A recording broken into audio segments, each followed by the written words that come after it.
Morning everybody, science academy की ओर से आप सभी का वेलकम। मैं डीपीएस सर फिर से आज एक नया आपके लिए लेक्चर लेके आया हूँ बेटा, और इस लेक्चर को आपको अच्छी तरह देखना है, समझना है। यदि बाय द वे आपको समझ में आया है तो इसे लाइक जरूर करना है। तो आज का हमारा टॉपिक है बेटा क्या, ह्यूमन फर्टिलाइजेशन। क्या है? Human fertilization. तो ध्यान दीजिए बेटा, ये जो बोर्ड के ऊपर डायग्राम में दिखाई हुई है, ये जो स्ट्रक्चर्स है, राउंडेड स्ट्रक्चर्स दिख रहा है बेटा, ये क्या है? Secondary ohm.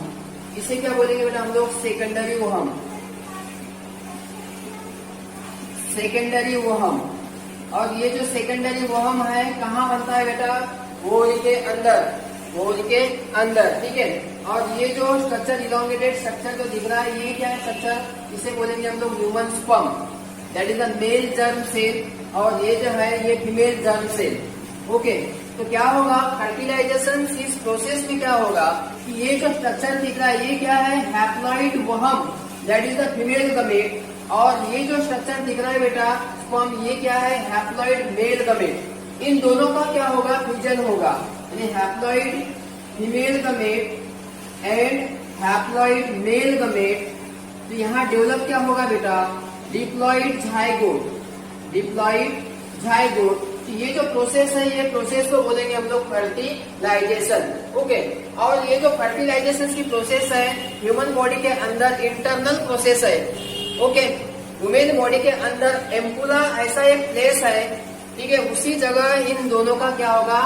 फर्टिलाइजेशन होगा, दैट इज द सिनगैमीज। तो आज के लेक्चर में हम लोग ह्यूमन फर्टिलाइजेशन के बारे में देख रहे हैं। ओके बेटा, तो सबसे पहले हमको कुछ बातें बताना था यहाँ पर।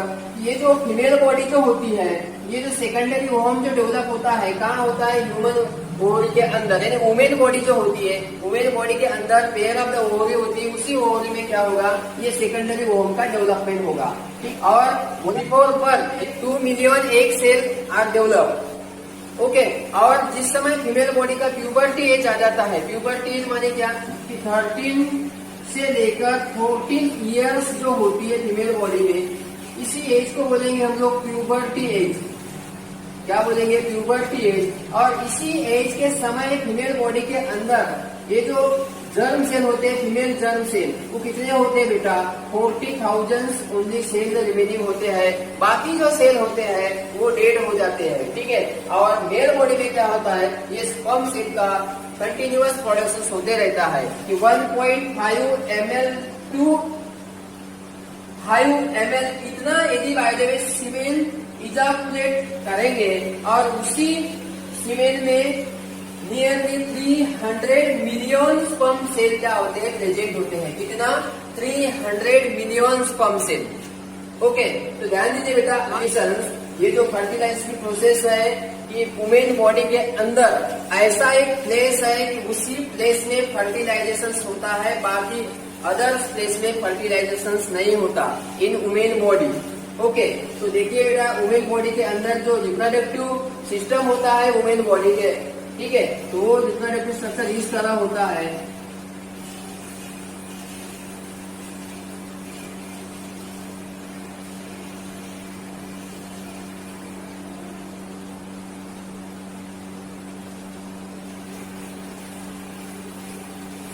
ये जो स्ट्रक्चर है बेटा 1, यानी हम लोग आधा स्ट्रक्चर निकाल रहे हैं, ध्यान दीजिए।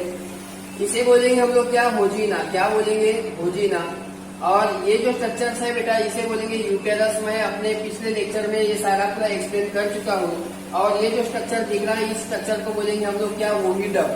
वोहिडम जिसे बोलते हैं हम लोग अंडरवाइनिंग। और ये जो स्ट्रक्चर है बेटा ovary, it is the most important part, that is primary sex organs of the female body. क्या होगी बेटा? ओवरी। क्योंकि ये जो ओवरी है यही सेकेंडरी ओवम का क्या करती है? डेवलपमेंट करती है, ठीक है। इसीलिए बोला गया है प्राइमरी सेक्स ऑर्गन्स, ठीक है, फीमेल बॉडी का। तो ध्यान दीजिए बेटा कि हमको पढ़ना है site of the fertilization. Fertilization किस जगह होता है? फीमेल बॉडी के अंदर। फीमेल बॉडी का जो रिप्रोडक्टिव सिस्टम का स्ट्रक्चर है बेटा, इस तरह का स्ट्रक्चर होता है। मैं आधा अधूरा स्ट्रक्चर यहाँ पर निकाला हूँ, क्योंकि मैं पिछले लेक्चर में भी ये सारी बातें आपको एक्सप्लेन कर चुका हूँ, ठीक है। तो देखिए बेटा, सबसे पहले हम लोग ये जो पार्ट होता है, ये जो इस पार्ट को बोलेंगे हम लोग होजिना। क्या बोलेंगे? इसको होजिना बोलेंगे। होजिना के जस्ट अबाव वाला जो पार्ट होता है, ऊपर वाला जो पार्ट होता है, इसे बोलेंगे हम लोग क्या? यूटेरस। और जस्ट यूटेरस को अटैच होता है हैंड लाइक स्ट्रक्चर होता है, इसे फॉलोपियन ट्यूब बोलेंगे। और उसी को अनदर वन नेम क्या बोलेंगे हम लोग? वही डक्ट बोलेंगे। क्या बोलेंगे? वही डक्ट। तो क्या होता है, इस वही डक्ट के 3 पार्ट्स हो गए। ये जो पार्ट है इसे इस्थमस बोलेंगे। मैं ज्यादा कुछ एक्सप्लेन नहीं करूंगा क्योंकि मैं पहले भी आप लोगों को ये सारी बातें एक्सप्लेन कर चुका हूँ। और जो यहाँ पर जो मिडल पार्ट जो होता है इस्थमस और इनफंडिबुलम वाला जो पार्ट होता है उसकी मिडल वाला पार्ट होता है, इसे बोलेंगे हम लोग एम्पुला। क्या बोलेंगे, एम्पुला।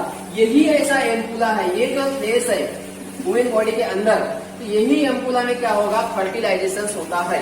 बाकी यूटेरस में, ओजिना में इस जगह बिल्कुल भी फर्टिलाइजेशन की स्टेप नहीं होती। पूरी कंप्लीट स्टेप होती है कहाँ, फर्टिलाइजेशन की, कहाँ, एम्पुला के अंदर। और वही जो एम्पुला का पार्ट है, किसका पार्ट है बेटा, फॉलोपियन ट्यूब का, जिसे बोलते हैं हम लोग वही डक्ट। ठीक है। अब ये टाइम ऑफ द फर्टिलाइजेशन का क्या होता है, कैसे क्या, कितने समय इसका ड्यूरेशन होता है स्पर्म सेल का, और ये जो एग सेल जो है फीमेल जर्म सेल, इसका लाइफ स्पैन कितना होता है, ये भी हम लोग आज की इस लेक्चर में जानेंगे। ओके बेटा, ध्यान दीजिए बेटा कि जो एग सेल है, ये जो एग सेल है, एग सेल का लाइफ स्पैन होता है, जैसे ओवुलेशन हुआ तो ओवुलेशन होने के बाद में इसका जो लाइफ स्पैन होता है 24 to 36 आवर्स का इसका लाइफ स्पैन होता है। और इसमें एबिलिटी होती है, ताकि ये जो फर्टिलाइज कर सके या तो फर्टिलाइज हो सके, तो इसकी एबिलिटी होती है 12 to 18 आवर्स। इतना ड्यूरेशन होता है कि इसी ड्यूरेशन के अंदर ये क्या होती है, फर्टिलाइज हो सकती है एग सेल। ठीक है। और उसके बाद में ये जो स्पर्म सेल जो होता है, जिसे मेल जर्म सेल बोलते हैं, तो इसका जो लाइफ स्पैन होता है 72 आवर्स। ओके, कितना होता है, 72 आवर्स, यानी 72 आवर्स तक ये लाइव होता है। और इसके अंदर भी कैपेसिटी होती है कितना, कि 48 आवर्स के अंदर ही इसके अंदर कैपेसिटी होती है, एबिलिटी होती है कि ताकि ये जो क्या करेगा, फर्टिलाइज कर सकता है। ओके, इस तरह का टाइम ड्यूरेशन होता है इसके अंदर। तो ध्यान दीजिए बेटा, मैंने आज की इस लेक्चर में आपको क्या बताया हूँ कि सबसे पहले तो हम लोग फर्टिलाइजेशन के बारे में जाने हैं। ठीक है, फर्टिलाइजेशन मीन्स क्या होता है, और उसके बाद में स्पेस ऑफ द फर्टिलाइजेशन, कहाँ होता है फर्टिलाइजेशन, और उसके बाद में टाइम ऑफ द फर्टिलाइजेशन। ठीक है, तो ध्यान दीजिए बेटा, फिर से अगर रिपीट हम लोग कुछ पॉइंट एक्सप्लेन करेंगे कि देखो फर्टिलाइजेशन, सबसे पहले तो हम लोग पढ़ेंगे फर्टिलाइजेशन। ठीक है, फर्टिलाइजेशन। तो फर्टिलाइजेशन में क्या होगा कि ये जो फीमेल गमेट होता है, हैप्लॉइड फीमेल गमेट होता है, और क्या होगा, मेल गमेट होगा हैप्लॉइड। यानी ये जो है बेटा, ये हैप्लॉइड फीमेल गमेट है, और ये जो है बेटा, ये क्या है, हैप्लॉइड मेल गमेट। तो इन दोनों का फ्यूजन होगा। क्या होगा यहाँ पर, फ्यूजन होगा। क्या होगा बेटा, फ्यूजन होगा। और यहाँ पर डेवलप क्या होगा, 2n number of the zygote का डेवलपमेंट होगा।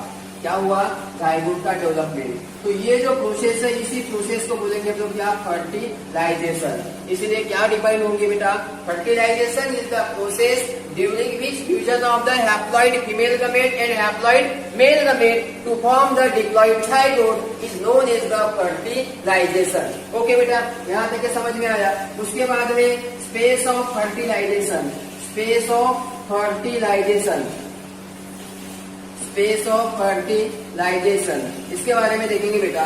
तो ये जो फर्टिलाइजेशन जो होता है ह्यूमन बॉडी के अंदर, यानी वुमेन बॉडी जो होती है, वुमेन बॉडी का जो रिप्रोडक्टिव स्ट्रक्चर होता है, उसमें वही डक्ट जो होती है, वही डक्ट, तो वही डक्ट के अंदर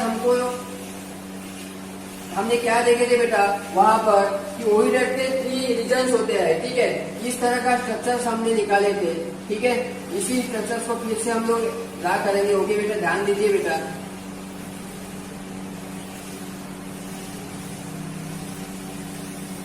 ठीक है, तो ध्यान दीजिए बेटा, ये जो स्ट्रक्चर्स है ओजिना बोला था मैंने, और ये जो स्ट्रक्चर है यूटेरस, और ये सारा पूरा स्ट्रक्चर से क्या है बेटा, वही डक्ट। क्या है, वही डक्ट, जिसे बोलेंगे हम लोग फॉलोपियन ट्यूब। तो इसी फॉलोपियन ट्यूब में वही डक्ट के 3 रीजन होते हैं। तो ये जो रीजन है, मिडल वाला जो रीजन है, इतना रीजन, ये रीजन है एम्पुला, एम्पुला रीजन बोलते हैं इसको। ठीक है, तो इसी रीजन में क्या होगा, एग का फर्टिलाइजेशन होगा। ठीक है, एक क्या होगा, यहाँ पर फर्टिलाइज होगा, बाकी अदर इस जगह बिल्कुल भी फर्टिलाइज नहीं होगा।